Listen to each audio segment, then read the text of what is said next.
Good morning, everybody. For today's session, please go to menti.com where you can enter this code. Alternatively, you can scan the QR code. This will take you to a poll where we ask you what do you already know about AI? What kind of platforms are you already using in your classroom for AI? And those kind of things. So pause the video now and please go and take your vote.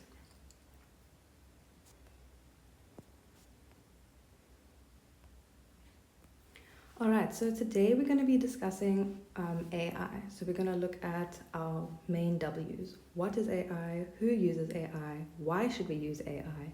When do we use AI? And most importantly for us, how can teachers use AI? So to start off with, we're going to look at what is AI. So obviously AI is artificial intelligence.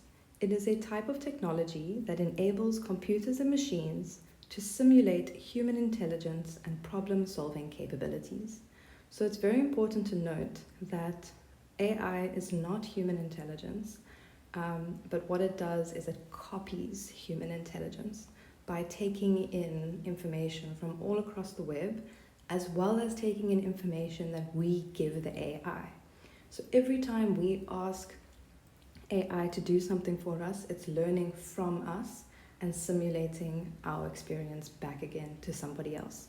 So if we give AI good feedback, the AI becomes better AI, better technology.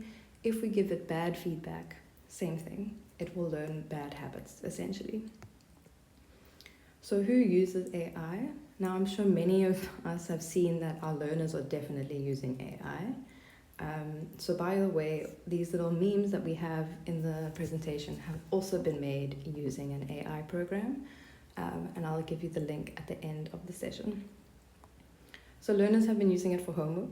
They've also been using it for their essays, their assignments, their projects, but unfortunately a lot of our learners do not know how to use AI properly.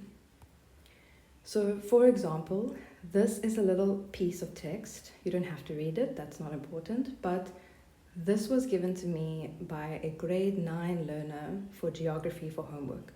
And they were asked to write a small paragraph. And I took one look at this paragraph and I just knew that something was not okay about this paragraph. And so I decided to run it through an AI checker. And this is what it gave me. So it said that this is 100% AI ChatGPT'd. All right. So this is kind of what the checker gave back to me. So it said that the highlighted text is going to be AI, and this unhighlighted text is not. But these AI checkers are not actually 100% correct, because even that last line was definitely AI'd as well, and that was also confirmed to me by the boy who wrote this paragraph, and he was like, "Oh man, that's also AI." And I told him, I think I know it's AI because you don't know what percolates means. So yeah. So the whole idea is that learners can use it, we can use it, everybody who has a smartphone is already using it, and AI has been built in already into our social medias, our WhatsApps, our Instagrams, our TikToks, our search engines, Google. I don't know how many of you noticed, but nowadays the first thing when you search something in on Google is an AI'd response. And as a scientist and marine science teachers, how are we going to teach our learners to not look at that AI being the first response? And part of that is us having our adult responsibility and not doing the same thing as them. So if you're going to quickly Google something in front of everybody in your class, it would be a good idea to not look at the AI'd prompt or the response, and to scroll down or to use something like Google Scholar or whatever, and to show them what proper researching looks like. Okay, so why are we thinking of using AI in the first place? Learners are using it, they're not getting smarter, so why are we doing this? So the first thing is it's not going anywhere. So like we've discussed with the search engines, the same way back in the day you used to have libraries and books, and that's where you get your information, and then all of a sudden, boom, here's the search engines that we can use. We don't have to go out anymore. AI is becoming one of those things. So AI is kind of replacing the search engines in a way. And so it's not going to go anywhere. And if we don't teach our learners how to use it responsibly, then they're just going to use it unresponsibly. Alright, so then a lot of people are thinking AI is going to replace teachers and they're concerned about it, so they rather just stay away from AI. But what we got told at a conference, which really does hit home a bit, is the teacher that knows how to use AI is going to be safe. But the teachers who refuse to use AI or know how to use AI for certain things, those are the teachers that might be more at risk in the future.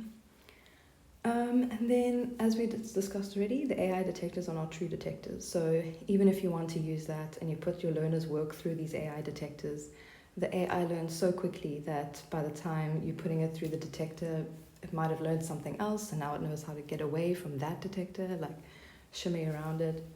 So yeah, they're just not true detectors. Okay, so now we're gonna have a bit of time where you guys are gonna work with AI. So I'm gonna just take you to two main simple ways of how we can use AI. There are many other ways. It's actually very overwhelming. But let's just start with ChatGPT. ChatGPT is one that everybody has probably heard about. The learners are using it. They have the apps on their phone. They pull that thing out without thinking. So let's have a look. So I would like you guys to go to ChatGPT after this. You're going to create a prompt, which is you asking ChatGPT for something. Here I've asked for maths concept worksheets, and you'll see that it's literally given me everything that I asked for. It's given me worked examples, it's given me the answer. I personally like how it has little emojis, like pictures that it throws in there, the bold, the unbold. So this is what I have been using ChatGPT for. It's even given me practice questions here, which I didn't even ask for, and this bonus question over here. So then I go further, and you can either ask ChatGPT to edit some things if you don't like what it's done, or in this case I asked, can I please have a memo to all these questions that you've given me? And then here it gives you the memo one time. So I like ChatGPT because you don't have to log in, you don't have to make an account to use it. Obviously making an account gives you different features and bonuses, but I just use it like this, and once it's given me everything that I need, then I simply copy the entire text by clicking that one little button, go onto my Google Docs, paste it into a new Google Docs folder, and literally just send it directly to my school printer from there. So this maths concept one was one that I wanted to make for my marine science learners from grade 10 to 12 after marking their exams. And then I realized that they don't know how to do these basic math concepts. All right, and then just make sure you delete these things at the bottom and at the top so that, you know, the learners don't realize that you are using ChatGPT. All right, and there you go, printed and ready for the learners. All right, so that's ChatGPT. So you can pause the video now at this point, and I would like you to go to chatgpt.com and rewrite something like this into the prompt box. So it doesn't have to be this specific thing. You can change the grade, you can change the topic, you can change what you want in the worksheet. But I always like to say please and thank you. You know, you never know when the robots are taking over. So I like to add please and thank you in there. It's good practice for the learners as well, good manners. But yes, the more detailed your prompt, the better. All right, so pause the video now. And then when we're done playing with ChatGPT, we will look at the next one. All right, so I've got two other ones here. I'm not going to go over Magic School because Magic School is very similar to this Edu AI, however you say this. So let me just show you the first one, the EduAid. EduAid, there you go, lol. And yeah, let's go through that. This one is a teacher's dream. So it's made by teachers for teachers. So these are the reasons why they've made this platform. So it's a good thing to note that this AI is not going to replace your expertise, like your subject knowledge. You still have to have subject knowledge to know if the AI is giving you the right answer, to be able to edit things and tweak things. But what AI is very good for when it comes to teaching is the admin. The admin and your time and those kind of things. So this is how it works for EduAid as well as Magic School. So you can choose your resource. So there's a whole bunch of different things you can do. So you can choose lesson plan, assessments, exams, whatever you want to make, games even. You tell them what the topic is, so what you want to have in your resource, or if you've got some PDF notes, you can upload notes of a certain size, and then you generate your resource. All right, so let's see with some examples what kind of resources we can generate with EduAid. Now, you do need to make an account for this. It is free, but before you play around with this today, you might just have to use your Google Gmail or something and create an account. Okay, let's go. So when you get there, you'll launch it. These are all the things that you can do. This is now just under the planning banner. So you'll see at the top by the gray line, you've got planning, presenting, practice, group activities, questions, assessments, feedback, administrative, and favorites. So those are all the things that you can do. So for this one, I've chosen a lesson plan, 52-minute lesson plan. Our lessons are 1 hour long at school, so that works for me. I put my topic in, and I select upper class, so students from grade 11 to 12, because this is for my grade 11 topic. And then we click generate. Okay, so this, I just wanted to show you, this is what I pasted into the box. So I just got this from the CAPS document for location systems. And then pasted it in, chose grade 11 and 12, selected generate.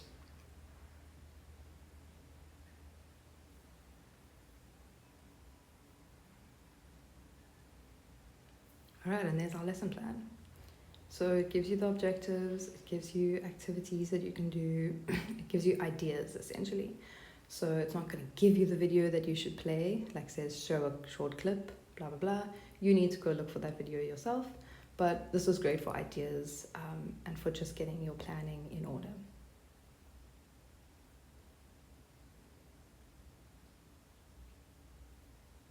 All right, and then like with ChatGPT, this you can just copy straight from the top there where it says export, and then this entire thing has been copied to your clipboard and you can paste it somewhere.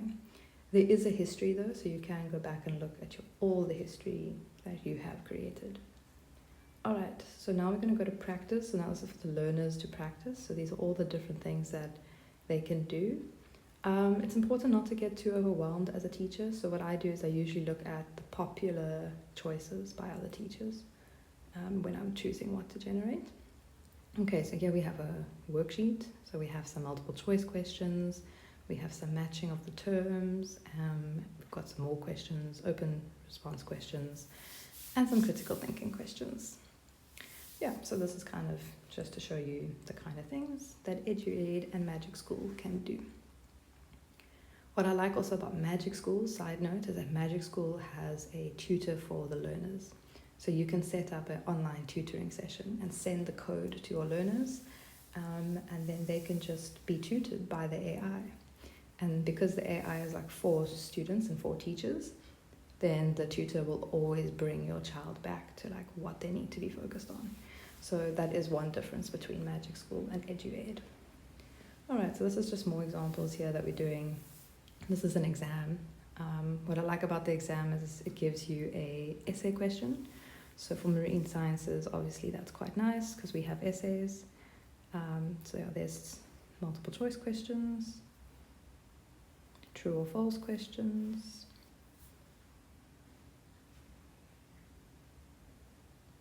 and there's your essay question. Yeah.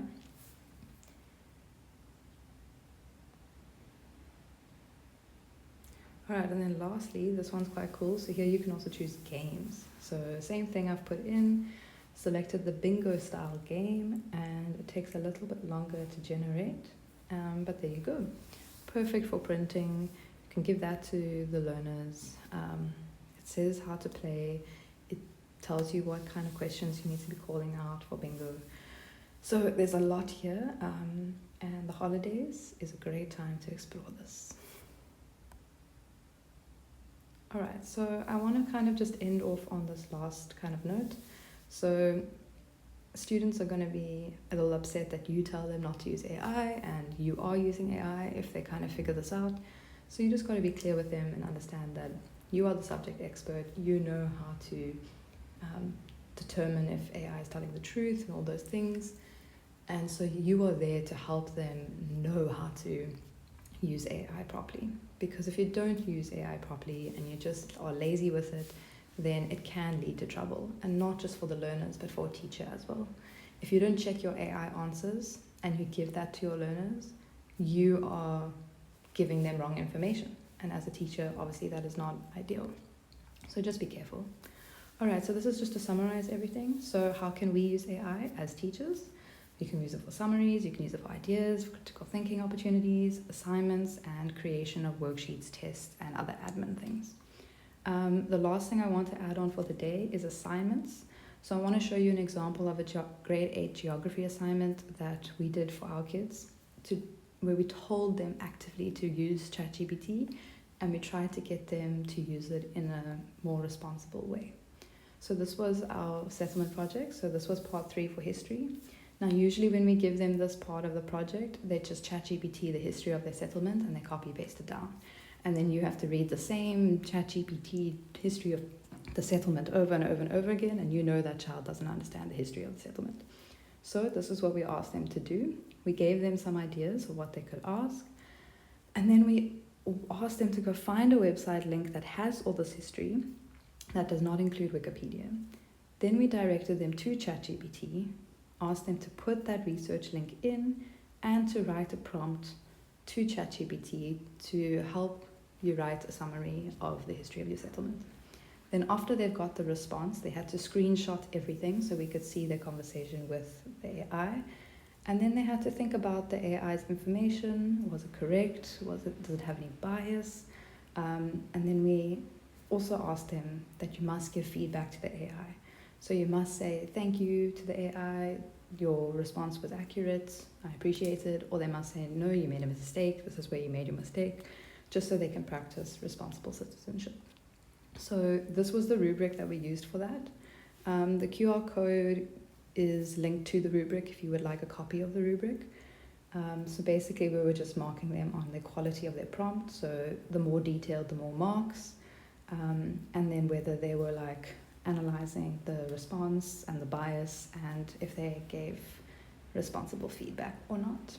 So yeah, it's a nice way of doing it, and it gets them thinking a little bit differently. All right, so thank you for that. I hope you've learned something here today. You're welcome to reach out with any questions if you need, but these are all the links for the ones that we mentioned today. Thank you.